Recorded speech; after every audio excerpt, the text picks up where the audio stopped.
Another very useful feature is to be able to open a website on all the learners' computers.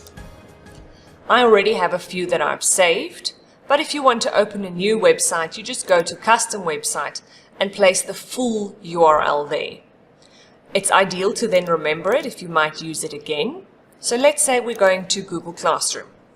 I've copied that URL from my web page, and I'll call it Google Classroom.